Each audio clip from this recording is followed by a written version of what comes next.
This is IBM Museum. So I got a package in the mail, thought I would show it off. I'm gonna get flipped around here and looking this thing over. I've already checked it out a little bit. And I don't know what any of this is as far as the subject to search. I've masked off, of course, the address of the origins of this package and my address as well. This is delivered.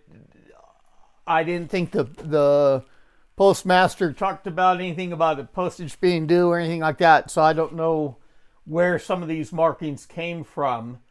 And this is marked as if it was as if it was searched, and I don't know what brought about that as well. It was, of course, purely domestic in this case. And let's get this flipped around. There was I've removed some of the cardboard that was over the top of this package, and certainly I can get this on and be able to zoom in on my camcorder if looking at this more in depth. So this is what is in the box. I just have to check on how that's coming out on screen. And these are the and I actually thought that this was all the same 4 items. And when I noticed that one was a little bit different color of packaging, I sorted them and found that it's 2 and 2 in this case. And so we're going to pull one of those out. And this is the, I'll have to look because some of these are even still sealed inside. And this is, in fact, let's go through, let me get this switched over to the camcorder that we can take a little bit of a look at here. And this is the personal computer AT prototype adapter. And there's a little bit of text on the end. This IBM personal computer AT option provides a printed circuit board for building and testing custom input-output attachments to the system unit. And then there's the text at that end. Even has that part number, that FRU part number 6450220. And I did find an eBay auction for this adapter. There's someone that's selling it, may even be the seller that I got these from. When I saw this advertised on the Facebook Marketplace, I jumped at it pretty quick. And it was a monetary amount that I considered money well spent, nice and affordable. And in particular, like I say, some of these are even still sealed inside the packaging. And what we're going to do is I'm gonna peel off the. I'm gonna go for this box. It's a little bit different colored on the bottom, and this might even be. Yeah, it's a little bit different marking, and really a lot of that might be sun bleaching or just the ink fading over time or something there. But this is the, in fact, I'll just briefly bring up the webcam. And there's a little bit more of the bigger typeface on that packaging. Personal computer prototype card. And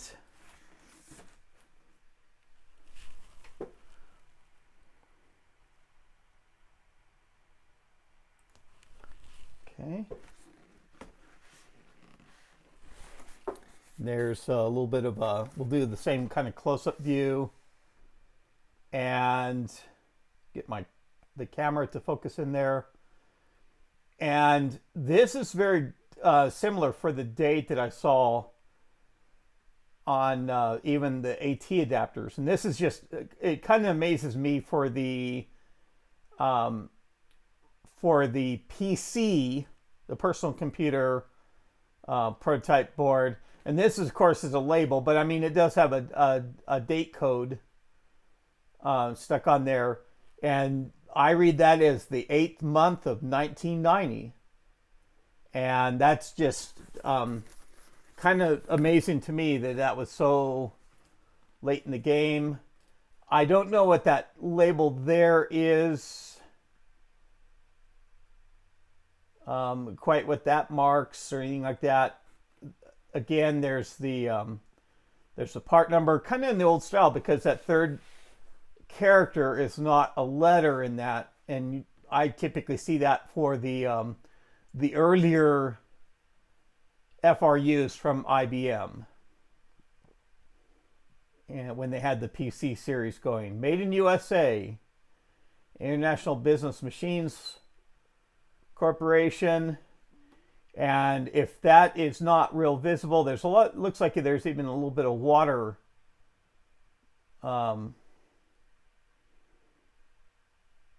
just that pattern on there. But that looks to be, to me, to zero, it's going to be 1501400. And I mean, that packaging is in pretty good shape.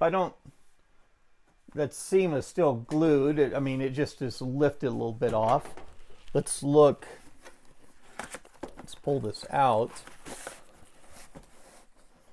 And I mean, I have the camcorder positioned there to be able to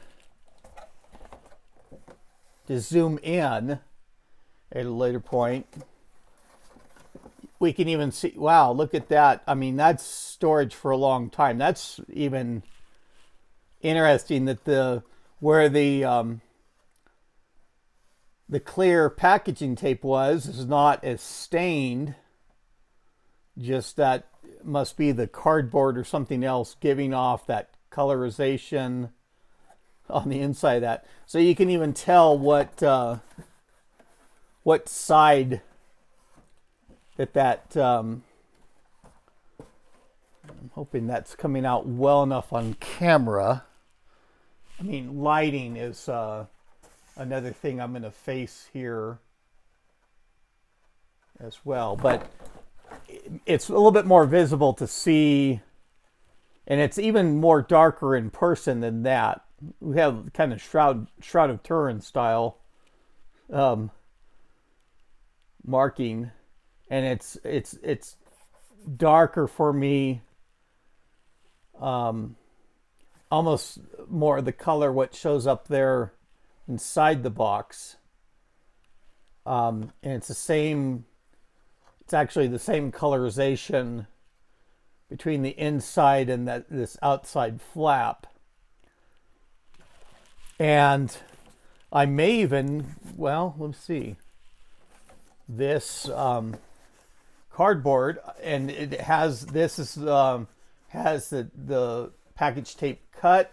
I mean, this has been opened previously, but looking inside, this stuff still looks all sealed. And there's a little booklet. And I did go through and I found, I mean, it even shows what computers that's for, being the Personal Computer XT, the Personal Computer Expansion Unit, or the Personal Computer. And just, you put these in the IBM binders. They have, under this cover sheet, they do have holes punched for putting in the standard IBM binders of that time that they had for the technical reference. And I'm not going to open that package. I did find And I think the one I found is for the AT. I did find this online. I'll provide a link to this. Even we'll do a little bit of interaction here. Yeah, this is, as it's marked, it's for the IBM PC AT prototype adapter. And so that'll be the other one that we'll look at. But there's the the binder for this other adapter has in it. And as I say, I'll go through and provide a link so people can look that over, that PDF over for themselves. I don't know otherwise that there's necessarily a page on these with any information. Let's go through and look over the adapter itself. Just trying to get things positioned on my screen. And that's maybe a little bit less, or with the cardboard stock and the backing, and this is more like a cardstock thickness, maybe about 1/8 of an inch thick among all the sheets. And let's look over the options. You have the adapter alignment for the front of the unit, and then you have the back bracket and screws with a little, up to a DB37 connection. I mean, that's not included with the kit. And I mean, that packaging has probably never been opened, sealed. And the standard IBM foam box that they went through and lying with this, it's not necessarily an egg crate foam, but it does have ridges and packages the adapter's real nice, whether they have components or not, whether they're bare boards like this. But this is the adapter itself, not populated with anything, but there is positions for integrated circuits on the board of various functionality. And within the manual, there's probably a little bit of description of those are probably buffer chips, basically to connect them to the ISA bus. This adapter being in the sealed box, it hasn't been in a plastic packaging or anything like that, but hasn't had any, at least had any humidity on the inside to go through and interact with the that copper or tin. That foam does go through and probably absorbs a little bit of humidity, but it doesn't have the pack in there. And then I guess they're even meaning that that's the B side. Yeah, the component side. And I don't know what that F stands for. Oh, front and back.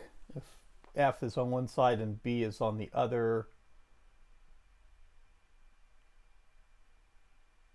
And then they have some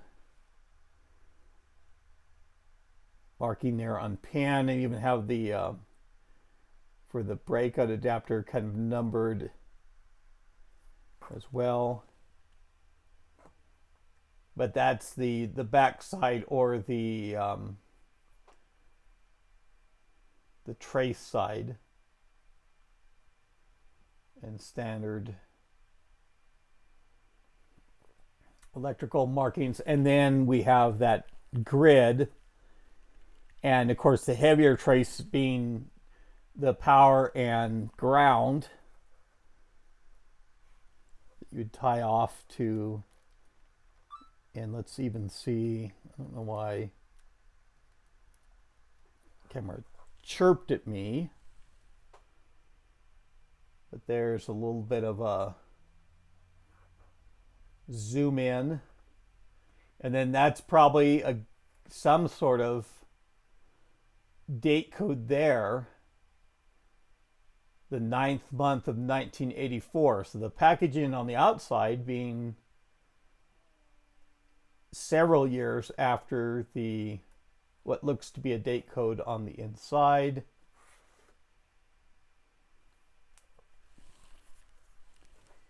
Let's get a close-up view of the markings of the ICs. Probably those three-legged capacitors that IBM liked to use on the power leads, tantalum caps.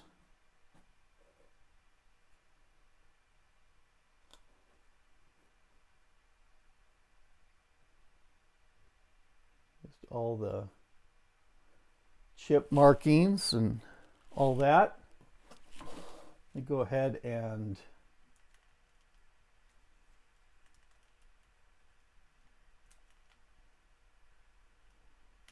zoom all the way back on out. We'll go through and put all this back together.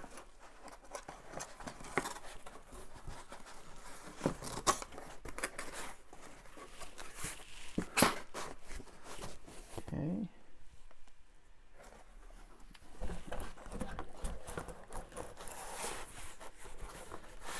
I could even look to see, hey, the tape's supposed to be on this side by looking in that box by those, that's strange. Okay, so that's off to the side. And I even think we're going to briefly pull out this this other one. I don't think that this is the original box or anything like that these would have come in. I've seen very similar boxes from IBM that they included, you know, multiple adapters. But I want to show, and just a little bit of investigation I did earlier, very briefly. But I mean, that tape is still sealed on that. So I'm, you know, I have the knowledge that that's untouched on the inside. And the interesting thing there, we don't see that quite the depth or the darkness of those that marking from the cardboard coming off inside. And it's not really even discernible on either side of which side the tape was towards as much in that one. But that is that's still all sealed on the inside. The package is opened on the outside. Same sort of marking on the end.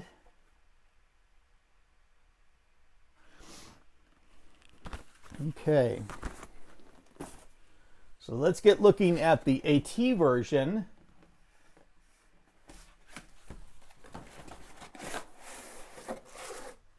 And tape on the back. And so that one is sealed with what looks like the original tape. It's a little bit rippled, and it's got just a stranger colorization for the adhesive side to that cardboard. And we can see a little bit of stuff kind of creeping around the inside. I am so that's the same kind of shape as that other PC version that we saw. And the browning of the inside is from that cardboard is not as evident with that one. Pull the last adapter out. We see the same sort of tag on the end of that. And this one is opened. And that's just enough of my preliminary investigation was to see that one of each type of adapter had been with the inside box opened. Okay. And so there's just the card for that on this one. And I'm sure that the seal box has that same as the PDF that we looked and saw online. That I'll include that link. I just want to see what lag time. I think we're doing pretty good. Probably about a second. Not as bad as some of the videos, but and then that just has the bracket end and the screws.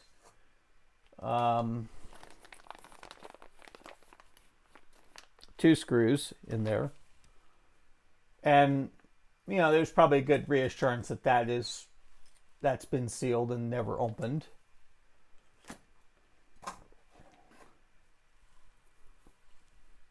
So if I can't find a PDF of the PC version, even though I have that sealed pack, that's probably the case where I'd go through and open that.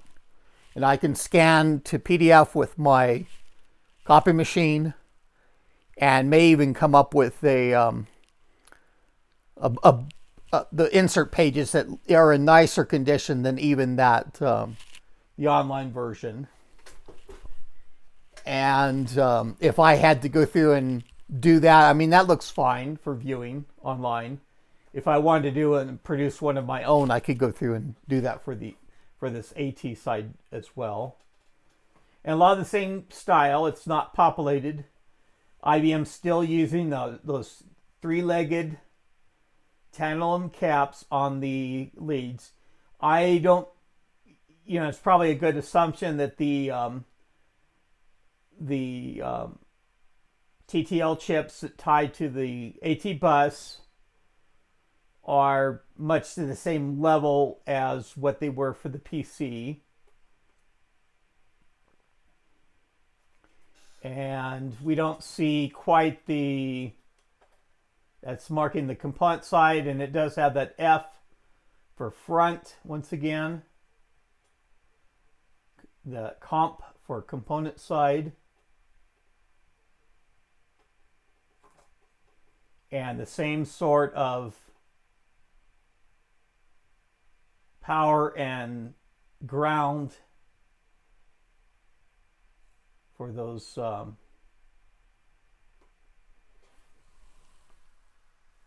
for the lengths of traces there. There's the back of the adapter, and with that B again. And even for that, I mean, that's a date code of 1985. I don't know if it would, what the other marking is necessarily, beside maybe like a batch number or something else. Even a little bit of a kind of a logo in a way.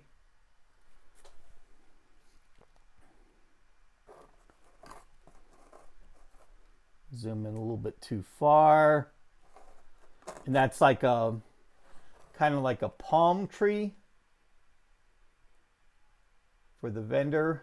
They've got markings for the voltage, positive 5 volts.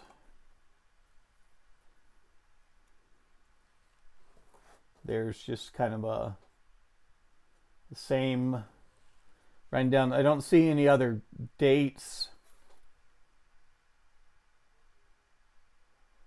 like the PC board had.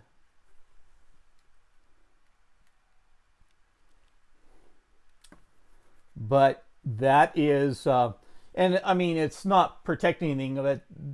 I'm not expecting an anti-static bag or anything like that for those. They don't have any components. It's just a PCB, and it just would be going through and protecting the PCB on, you know, getting water damaged or, you know, something like that. Of course, you keep your boxes dry, and it would be you wouldn't have that issue. So that is the that's those adapters. I'll go through and I'll load them back in the box.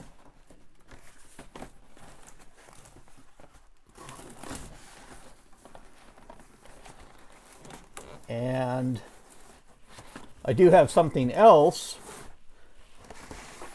that I had around that I found a couple weeks back that I've had for a few years.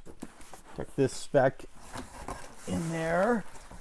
I can probably just move this box to the back.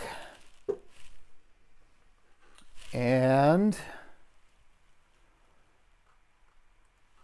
I'll briefly just, and then, you know, so that's why I'm kind of sure that this is more of a shipping box and anything that's marked with IBM. Warning, you must sign for delivery, or warning, before you sign for this delivery, you must note any damage.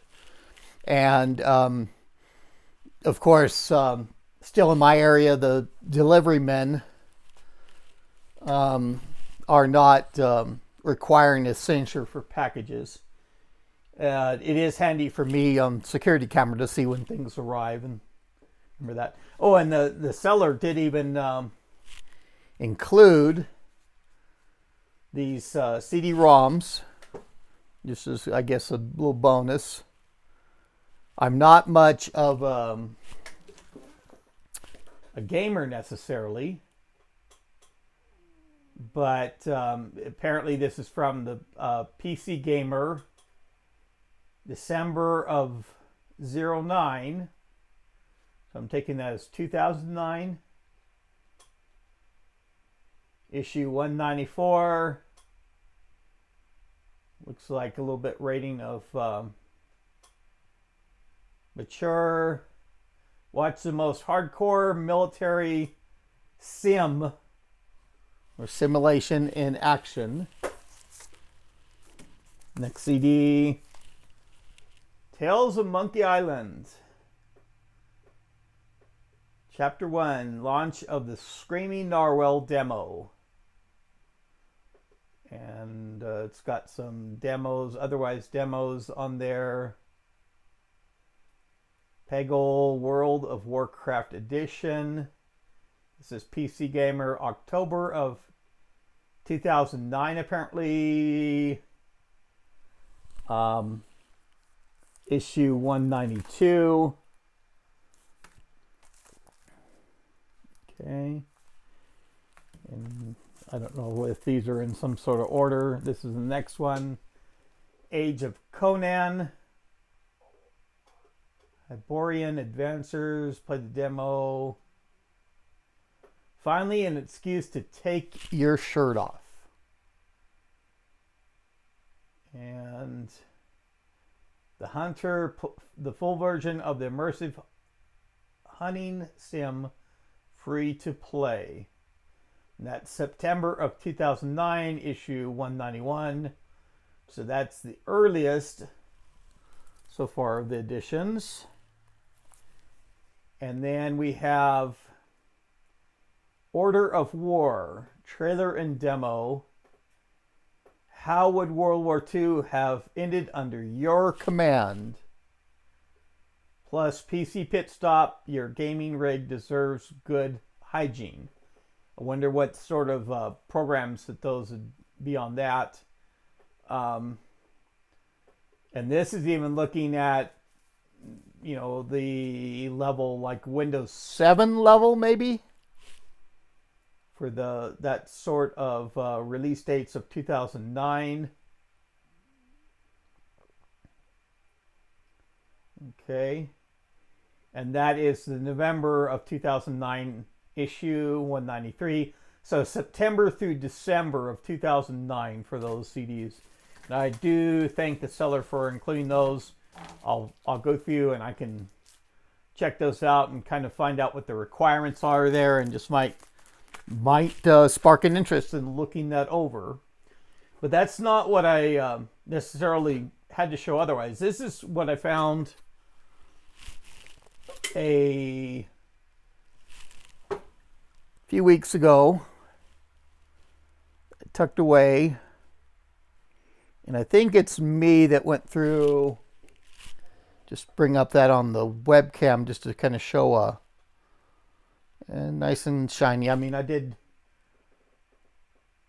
clean it up a little bit. There are some markings, and this is a prototype adapter the same way. It's actually populated with chips.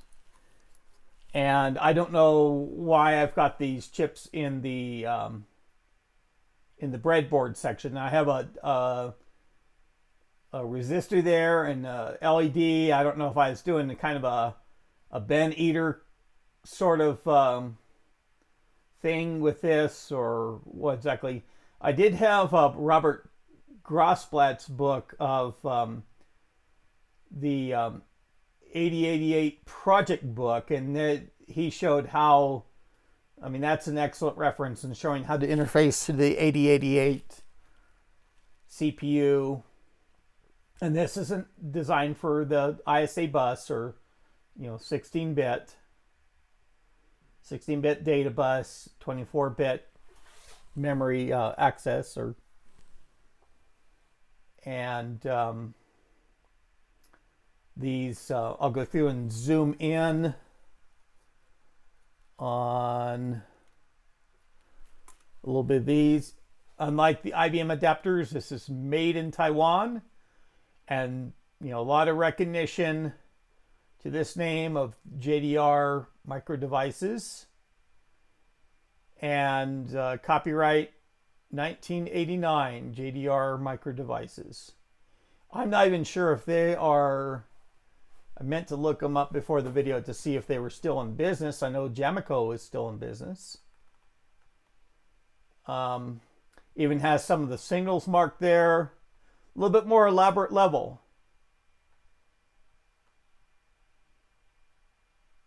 IO read, IO write, memory read, memory write, your clocks and dates and DAX. Refresh signals, and then marked out for the pins of the 8255 chip. And of course, that chip being present, it's a parallel, I believe it's a parallel interface chip. Present on the PC and XT motherboards, and later put in larger logic chips or integrated circuits. But that's a common interface chip. There you have the signals. The 8253, and I'm trying to remember, that's I think that's an interrupt controller. Easily looked up online. Even let's look at, sorry for the vertigo. And then that chip has a date code of 06/1991.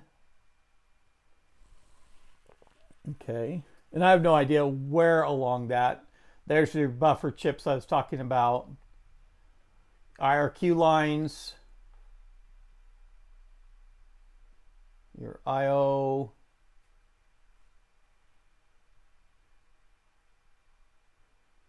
okay, and just standard address decoding chips.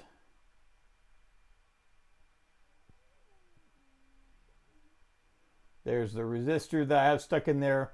A little bit of addressing selection for this adapter.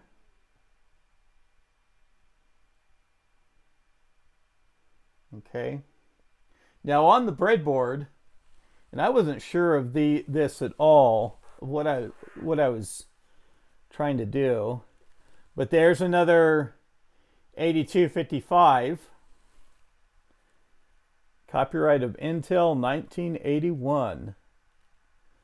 And I got that LED in there, and I don't know if I was trying to come up with a way to blink the LED for all that breadboard. And then I have, there's another 8253 copyright of 1980 by Intel. These are the initial chips that were on the PC and XT motherboards. Okay, and then an 8259. And I'm trying to remember which of those is a, there might be like a timer or something else. And that's AMD, when AMD was licensed by Intel to produce some of the peripheral chips. And a little bit nicer where you have the breadboarding besides your ground and power rails. You have the breadboard area to do a circuit. And so, and then it's got the same breakout connection on the back. On the, here's the trace side, or the back side of the adapter. And quality controlled past the 7th week of 1991. And I don't know if that's initial of O or what exactly. And of course, no trace under the area. The trace is under the area of the breadboard. Flip that back over to the component side. And so that, something like this, you'd expect to have in an anti-static wrapper. I did have the, what we call the swamp cooler, or the AC turned on earlier, just during the day. That puts moisture in the air for my commonly used as coolers for this area. But, so I'm not as worried about static right now in the space, and especially with the metal. I'm not generating any sparks for this time. It is dry here, but running that swamp cooler inside, I'm sure that added quite a bit of moisture. So that's probably a good, and I was showing that the entire time, and on camcorder, and I had it on the webcam side. So I'll have to review the video just to see how that showed up. But at least there's a little bit of an overview to what I showed on camera.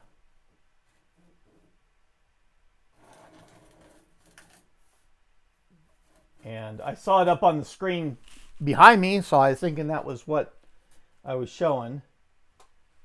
But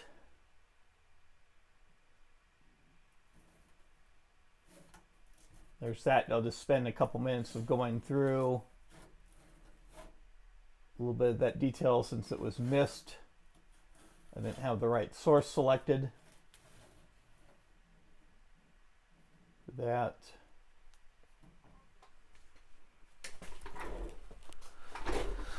So that's what I have, and as I say, I'll go through and I'll link this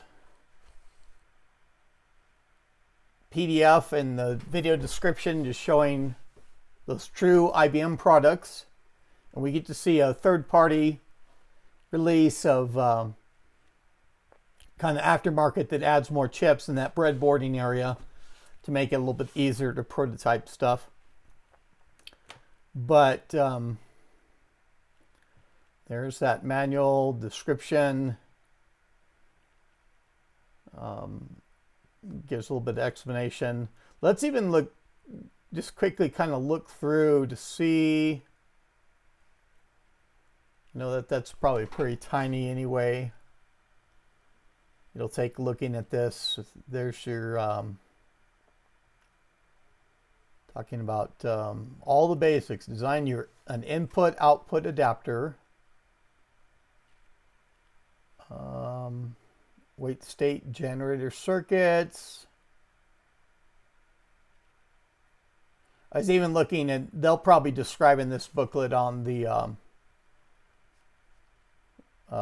for what chips can go in those positions and the timing that are appropriate for those, or the class of those TTL logic, how quick the response time needs to be. They're talking about weight states here, control lines, the layout of it. Oh, they even show a little bit of the view of that. Component area. Yep, there's silkscreen printed, using it as a component guide.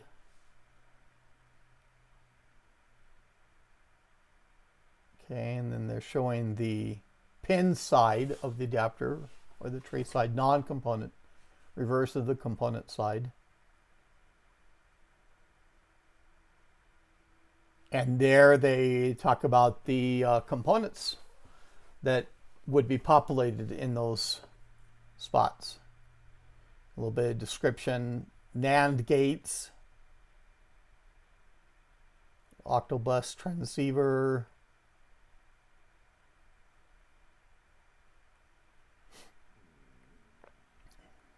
okay, logic diagram. So a lot of little neat information there. And I guess we're getting down towards the bottom. August 31st of 1984. Wow. So, but I'll have a link to this in the video description. So, one of those off-the-wall videos. Need to get on the sequence of getting those done again. Going through and just kind of covering some of the little boards that IBM did to kind of help other manufacturers make adapters for their computers. And so if you did find this informative and enjoyed watching it, please click on that like button. And please subscribe to my channel if you have not done so already. But that's all I have for now. This is IBM Museum. Thank you.